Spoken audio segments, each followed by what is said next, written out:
প্রিয় দেশবাসী, আসসালামু আলাইকুম। জুলাই গণ অভ্যুত্থান জাতির ইতিহাসে এক অসাধারণ অর্জন।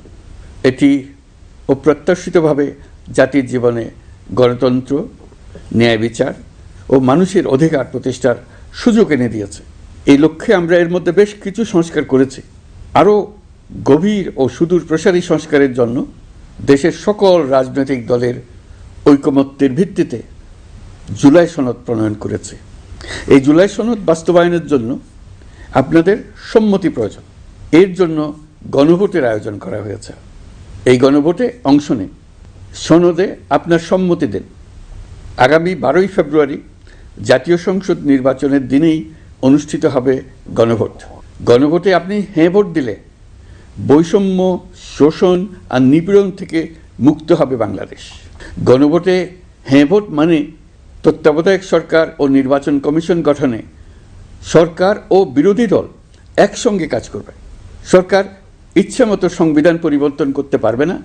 গুরুত্বপূর্ণ পরিবর্তনের জন্য জনগণের সম্মতি নিতে হবে। এতে আরও বলা আছে, বিরোধী দল থেকে ডেপুটি স্পিকার ও সংসদের গুরুত্বপূর্ণ কমিটির সভাপতিরা নির্বাচিত হবেন। একজন ব্যক্তি সর্বোচ্চ 10 বছরের বেশি প্রধানমন্ত্রী থাকতে পারবেন না। বিচার ব্যবস্থা স্বাধীনভাবে কাজ করবে। সংসদে নারীদের প্রতিনিধিত্ব বাড়বে। ক্ষমতার ভারসাম্য রক্ষায় পার্লামেন্টে একটি উচ্চ কক্ষ গঠিত হবে।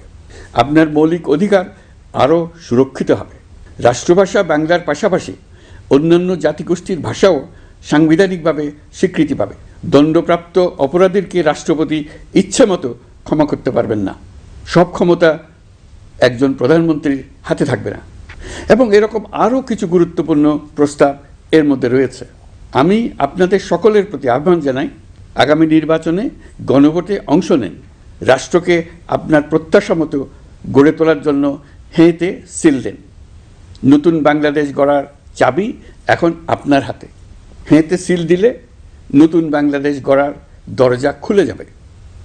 হেঁতে আপনি নিজে সিল দেন, আপনার পরিচিত সবাইকে সিল দিতে উদ্বুদ্ধ করুন এবং তাদেরকে ভোট কেন্দ্রে নিয়ে আসুন। দেশ পাল্টে দিন। ইনশাল্লাহ আমরা সবাই মিলে দেশ গড়ার এই সুযোগ নেব। মহান আল্লাহ আমাদের সহায় হন।